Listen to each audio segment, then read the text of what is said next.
Chapter 14 and 15. Interlude 3. Unknown Planet. A small-statured figure walks quickly down a hallway, hurrying towards his destination. He's walked this path over and over, the past decade, and knows it like the back of his wrinkled hands. He takes a left at the far end and finds himself standing at a large door. With a wave of his hand, the door creaks open, allowing him entrance. As he walks in, he snaps his fingers, turning the lights on within. Yes, it's almost time. Almost time. Ha ha ha ha. He laughs, circling his prize. He waves his hand again, the dust covering the room vanishing instantly. He plods around the room several times more, making sure everything is exactly how it should be. Footsteps echo in the distance of the hallway. A tall figure enters the room as well, bowing deeply. "Master, I've made contact," he says, remaining bowed. "Well, out with it then. What did they say?" The smaller one orders. "They've agreed, Master. They are willing to join us if it means the strength to defeat their enemy once and for all." He replies. Ha ha ha ha. Good. This is perfect. With that Scion's energy, all the fights they get into, it's almost certain that Majin Buu will be revived much sooner than even I expected, exclaims Babidi. "Yes, Master, of course." The demon King Dabura replies. Unknown Planet. A tall man, quite young looking, but well into his 40s, stands over a small field of grain.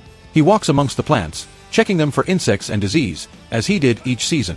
He had worked this small field for close to a decade now, on this small desolate planet. A light rain picked up, as he heads back into his small hut. He enters, and quickly sits at the window, staring out into what counts for his yard. The day passes quickly, as he does nothing more than staring out into the open land before him. The system's sun begins to set, the light of a large city in the distance brightening the horizon.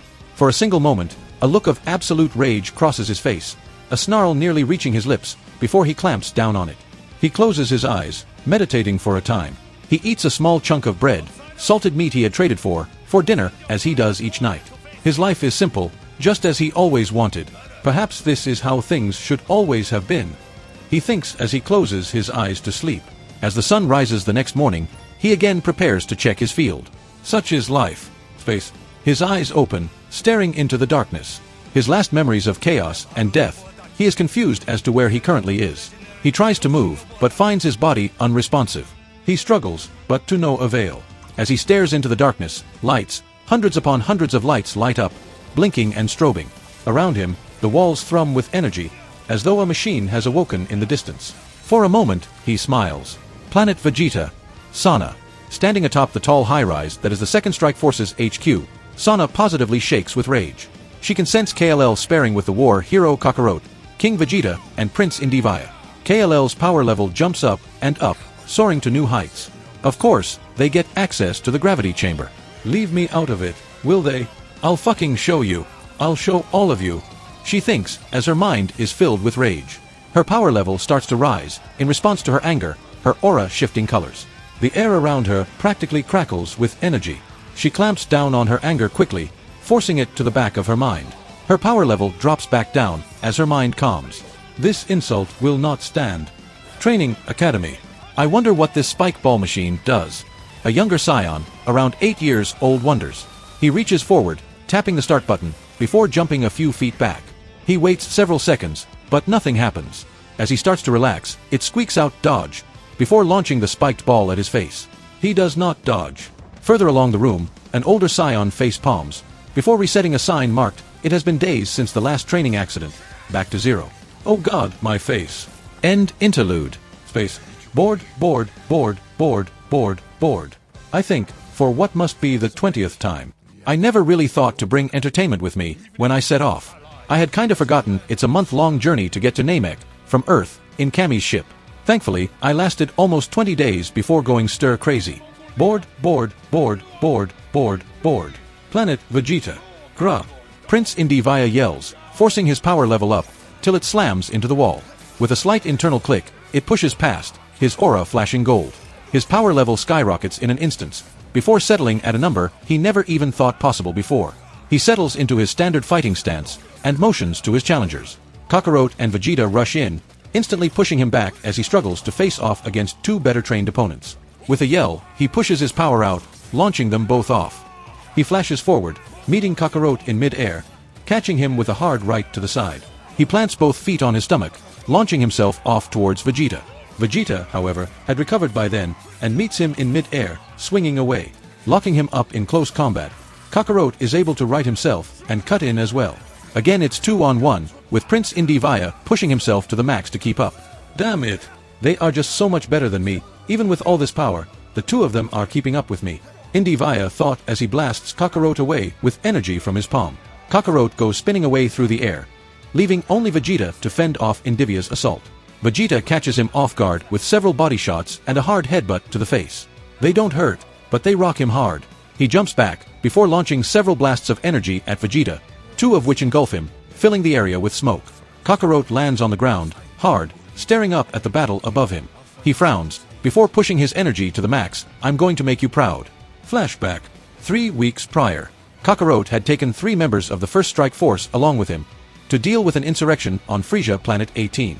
Barlet, a pretty female scion in her mid-30s, Skoy, a male scion in his 20s, and ORL, male scion in his 40s. Frisia Planet 18 was a desolate little planet. It was originally a trade hub that later expanded to house several 100,000 of the Empire citizens. When reports had come in that the planet was in revolt due to the death Frisia, of course, the First Strike Force was sent to deal with it. Kakarot and his 3 companions exited their pods several miles up, as opposed to landing, and had their ships automatically re-enter orbit to wait for them. Much safer than landing and having the ships destroyed. They dropped down rapidly, heading for the command hub of the main city, Risterik.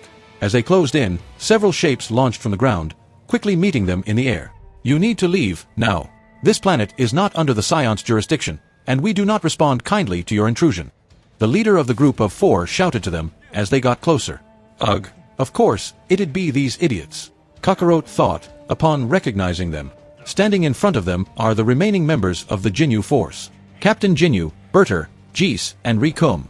We're here to put this revolt down, and there is nothing you can do to stop us, Jinyu. Stand down now, and you'll survive. Otherwise, it'll cost you your lives. Kakarot yelled back. The Jinyu force rush in, attacking the Scions, but are easily outmatched. Kakarot fights Jis and Berter on his own, while ORL and Skoy face off against Jinyu, Barlet taking on Rikum. There is a flash of light, and Rikum is engulfed in energy, leaving nothing more than ash in its wake. No. Captain Jinyu yells, letting out a blast of energy that knocks his 2 attackers away. The Scion Barlet turns towards him, rushing Captain Jinyu and joining in on the fight. Kakarot manages to get behind Jis and quickly snaps his neck. The harsh crack echoes across the sky as his body falls. Berter screams in anger, trying to build up the energy for an attack, but Kakarot is far too fast to be taken off guard. A flash and he is in Berter's face, smashing his face in with a well-positioned kick. As Berter's body flips end over end through the air, Kakarot following its progress, Barlet is beating Jinyu down. Skoy and ORL are simply standing by, watching the beautiful Scion lay the beat down on Jinyu's face. Ah. See, Jinyu, you could have left with your life today, but instead, your defiance will cost you everything. Kakarot yells out. Distracted, Jinyu is punted away from Barlet hard, flying 50 feet away. He rights himself quickly. Heh heh heh, you think you've won, monkeys? Captain Jinyu asks. All you've done is fallen into my trap. Change.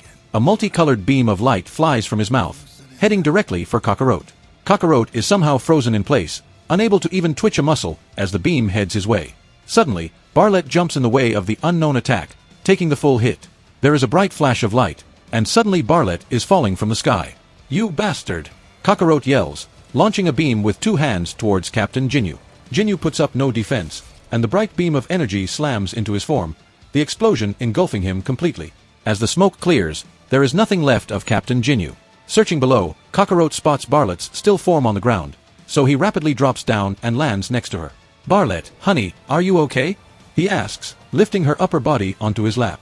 He leans down, listening for breathing when he doesn't get a response. She moves slightly, placing her hand on his side, her eyes opening. Oh, thank God, Kakarot says, clutching her close to him.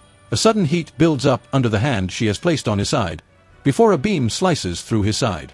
With a scream, he shoves Barlet off, jumping back. Looking down, he sees a hole about 2 inches in diameter through his side, exiting out his back. Blood is pouring out of the hole, staining his pants and the ground below. Ah ha! You fucking fool! You killed her, and didn't even know it. Captain Jinyu says, from within Barlet. Clasping his side, trying to stem the blood flow, Kakarot gasps out, what did you say? I stole her body, Scion, and then you killed her, saving me the effort. Captain Jinyu crows. No. Barlet, my wife. He thinks, struggling to come to terms with what he's done. I've always loved this trick. It always makes it so hard for the enemy to fight. Once I've stolen their loved ones' bodies. I think I'll even keep this one. It's much stronger than my last one. Jinyu laughs. Jinyu raises both of his newly feminine hands, pulsing energy into them, forming a wide beam. See ya, Scion. I can't just let him have her body. He thinks. With a sudden burst of speed, Kakarot nearly disappears, reappearing directly behind Jinyu. Wrapping his hands around her head, he twists harshly, snapping her neck. Her body crumbles like a puppet with no strings, the energy formed by the beam disappearing along with her life force. Kakarot catches her as she falls, clutching her to his chest, sobbing. No. Barlet. No. He screams, the situation just too much to handle. The energy around him pulses once, twice, 3 times, as he screams his anguish to the heaven. As the anger, rage, and hatred fills him, he blames himself. With a sharp snap, his aura flashes gold, his hair following directly after. Planet Vegeta. With a hard push, Kakarot's aura flashes gold, ascending to Super Saiyan. With a flash of golden light, he slams into Prince Indivaya, knocking him fat back from Vegeta. What? Kakarot has ascended as well. Vegeta thinks, watching his son and Kakarot knock each other around. Damn it! I need to be able to train more. How can Kakarot ascend so easily, while I, the king of all Saiyans, cannot? Vegeta's thoughts thundered in his head. The 2 Super Saiyans slammed into each other. Attack after attack that Vegeta wasn't even able to follow. The energy the two were putting out was shaking the land for miles around. I will not be made a fool of. He screams, launching into the fray. His anger fuels him, pushing him to a new height, allowing him to keep up for a moment, before an errant punch catches him flush, launching him away at breakneck speeds. He slams into the ground, rolling to a stop. Indivaya and Kakarot stop, quickly rushing to his side. Kakarot reaches to flip him over. Do not touch me. I do not need your help. He coughs out, struggling to get up. Father, what's wrong? You aren't normally like this. Indivaya asks. Damn it. He thinks, struggling to rise again. Father, please, let us help you. We'll help you ascend as well. Indivaya tries to plead. I do not need your pity. Vegeta screams, his aura pulsing around him. I am not a failure. I am the king of all Saiyans. Hua. He slams his fist into the ground, as his power level skyrockets in response to his rage. I do not need your help. I will ascend. He screams, as his energy pulses again, flashing between his normal white, blue, and gold. He forces himself to his knees, then to his feet, as his aura flashes back and forth. I can't do it. It just won't go any further. I'm so close, I can feel it. If a child, my son, and Kakarot can do it, why can't I? He thinks, as his power rages uncontrollably. Indivaya and Kakarot both back up, as Vegeta's power doubles, then triples, the ground around them crackling, cracking, splitting. Little motes of electricity form from within his aura, snapping, sparking, splashing against the ground around him. A wordless scream escapes him, as he pushes further and further. Father, you need to stop it. You're going to kill yourself. You can't ascend through anger alone. Indivaya yells. Don't bother, kid. I've known your father for most of my life, and he won't back down. He'll die trying first. Kakarot responds. How dare they? How dare they try to stop me when I'm this close? This close to breaking the limit of what our race is truly capable of. His thoughts race. His scream grows louder, his aura flashing back and forth faster and faster, almost blindingly bright, as he tries to force a transformation he just isn't ready for. His throat begins to tear from the strain, but he still doesn't stop. I can't let him do this. Indivaya yells, rocketing forward, his power level skyrocketing. Pushing through the energy surrounding his father, he punches Vegeta square in the face, launching him backward. Vegeta's energy cuts out instantly, as he slams to a stop. I couldn't do it. I am a failure. He thinks, laying in a trench made by his own body. Indivaya lands next to Vegeta, touching his arm with his hand. I'm sorry, father. I promise, we'll train together, and help you ascend. He says, trying to comfort Vegeta. Vegeta clenches his eyes, stopping the tears that threaten to form, as he thinks, how will my son ever respect me if I can't reach the same heights that he can? There is a snap inside his mind, as his aura ignites around him, flashing to a deep, majestic gold. The king of Saiyans had ascended. Space, approaching Namek. The console dings loudly, alerting me to the fact that we were less than half an hour from landing on Namek. I hop to my feet from the cot I had been laying on, and rush to the large windows. Looking out, I can see the dot that is Namek, as the ship rockets towards it. The dot grows as the ship silently closes in, bringing in more and more details. What the fuck? I ask, as the planet finally comes into view. Where what was once a bright green and blue planet is a gross mottled brown, covered in cracks and dark clouds. How did this happen? I think as the ship begins to descend for landing. As it breaks through the atmosphere, I push my senses out, trying to sense any living beings on the planet. I can sense 2 people, only. The Namekian race is no more. The ship sets down on an island near the equator of the planet, and I quickly depart. As soon as I touch the surface, I can feel that the ground below me is practically dust and that the planet is falling apart beneath me. Now that I'm properly on the planet, I push my senses to the max and get a feel for the planet at large. I can sense only 2 energy signatures, one of which is absolutely massive. It's not on the level of Frisia or Cooler, but it's much higher than Kakarote's or Indivia's were after gravity training. It's actually higher than my base form max of 54 m. I push into the air, taking off at a fast pace towards the large power level. With my energy control, I can move at a very fast pace, so it takes very little time to cross the surface of the planet. As I come around the halfway point, I see the cause for all this destruction. Spreading out as far as the eye can see is a root system, as thick as a bus in some places. They all lead to the same place. An absolutely massive tree grows, nearly touching the highest parts of the atmosphere. Tells. I realize, recognizing the tree of might. Flying around the branches, high above, is the energy signature I had sensed. I close in closer, landing on one of the branches, and observe the figure. Name, Tulls. Title, The Immortal Scion. Race, Scion. Age, 68 years. Status, not applicable. HP, 1,825,200. Power level, 79,304,940. LVL, 18. Tulls is the cousin of the famed Scion warrior, Bardock. Wanted for execution for his part in an attempted coup, he traveled the stars in search of power. He found it in the Tree of Might. From planet to planet he traveled, planting the seeds, eating the fruit as he went, allowing his strength to grow. He plans to one day return to planet Vegeta and take the kingdom for himself. I look over at one of the fruits growing next to me and see that it has the telltale glow of an observable item. Legendary unique item. Fruit of the Tree of Might. Increases the consumer's energy manipulation by 0.5 for each fruit eaten.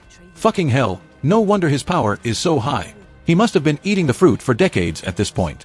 I say, thinking over what I've read. I push my energy to the max, rushing over to where Tulls is currently collecting fruit. The glow of my aura alerts him to my presence, so he turns, appraising me as I approach. Who the fuck are you? He asks, studying me. What have you done to this planet? I yell at him. What I do is none of your business. He says, raising a hand in my direction and launching a palm blast at me. Combat has started. Enemies. Tulls, LVL 18. 85. 000 XP. I smack it away easily, rushing in and catching him with a hard uppercut to the stomach. The anger coursing through me means I'm not holding back a bit, so my punch contains every ounce of my 54 m. It doubles him up, but as his power level is higher than mine, it doesn't do much to slow him down. He grabs my arm, yanking me up and over, hip-tossing me away. His aura ignites around him as he rushes towards my flying form. I flip over in the air, righting myself almost immediately, and catch the 2 punches he throws. He headbutts me, knocking me away, then smashes me even further with a hard kick to the side. This isn't going to work. No holding back. I think as I use my energy to slow my descent. As I slam to a stop, I push my energy hard, till my aura shifts bright gold. The transition to Super Saiyan is always a rush, as I feel my power level reach its true maximum. Tulls stops his mad rush, stopping in mid-air, staring at me. With a short burst of concentration, I disappear, reappearing behind him. With a sharp thrust, my hand slides through his armor, his back, and out his chest with absolutely zero resistance. Blood gushes from his mouth as he gasps out, "What the fuck?" I yank my hand out of his chest, forming a ball of energy in my palm as I do so. The moment it exits fully, I release it, engulfing his body with the energy contained within. KLL beam, bitch, I whisper as I feel his energy signature disappear. Combat has stopped. Enemies. Tulls LVL 18. 85. 000 XP. Awarded. Total reward, 85. 000 XP. I drop the transformation and concentrate on the second power level 1 sensed on the planet's surface. Locking on, I disappear with a pop and appear over 500 miles away. I find myself in a dungeon of sorts. It's a high tower, open to the sky, with a dirt floor. Chained to the wall is an old Namekian. He's slumped, his arms twisted behind him, his legs shackled to the ground in several places. He doesn't react to my presence, so I observe him. Name, Mori. Title, The Immortal Elder. Race, Namekian. Age, 401 years. Status, not applicable. HP, 23,000. Power level, 5,000. LVL, 3. Mori is a son of Guru, born in age 380, after the end of the Great Drought. He is the current elder of the Namekian race and holder of the Dragon Balls. He was wished immortal by Tolls, so that he would never be able to die and take the Dragon Balls with him. Holy shit. This game is fucked up. I think as I begin breaking the chains, I manage to break a few before he stirs, so I quickly cut the rest, catching him before he falls. Who are you? He asks, staring up at me. My name is KLL. I came to Namek hoping to use the Dragon Balls to wish back 2 friends of mine. I tell him. His eyes narrow slightly at the mention of the Dragon Balls. How did you know of the Dragon Balls? He asks. Another planet I visited, Earth, has a set. A Namekian there, Kataz, controls them. I explained as I lift him up. I wish I had come sooner. I didn't know you guys needed help. Yes, we definitely needed help. That man has been holding me hostage for nearly 5.5 cycles. Mori explains as I carry him out of the tower. Can you tell me what happened? I asked. He nods and begins to explain. A bit over 5 cycles ago, a ship crash landed in one of our oceans. As is our nature, we rescued the lone survivor. He explained that his name was Tolls and that his ship had somehow malfunctioned. We gave him food and allowed him to rest. At the time, we felt we had nothing to fear from him. We were very wrong. He coughs a bit, before continuing. A week passed, as he healed before he finally showed his true nature. I was newly made elder of my people, and was unable to sense the evil within him, as our previous elder would have. His rampage would kill nearly all of my people. I attempting to use the Dragon Balls to wish him away, but he forced one of the children to wish him immortal. During his week, he had somehow learned of the Dragon Balls, and that I was needed for him. After knocking me out, he used the child to wish me immortal as well. By the time I had awoken, my people were dead, I was locked up, and he had already planted his devil's seed. He explained, lightly sobbing. The third wish was used to learn Namekian, so he could continue to use the Dragon Balls as needed. Every time the planet is ravaged by the tree, he simply wishes it healthy again, only to start anew. He finished. Oh, we have suffered. Well, you needn't worry about that now. He may have been immortal, but even immortal beings need something to reform from. I obliterated him completely. I tell Mori. No, that won't be enough. During an escape attempt, I wished for his destruction. Even that wasn't enough to kill him. He simply reformed from nothing, and captured me again. Mori explained, saddened. What? I yell, standing up. Pushing my senses out, I realize that he was right. As soon as I'm able to sense him, the sky darkens, as it only does when the Dragon Balls are in use. Shit. Stay here. I tell Mori, ascending to Super Saiyan once more, and use instant transmission to pop away. Combat has started. Enemies. Tolls, LVL 18. 86. 000 XP. I reappear in front of him, to hear him yelling to Parunga in Namekian. I still have subtitles on, and am able to see that he's wished to be stronger than I am. Fuck. I think as Parunga's eyes light up, and the wish is granted.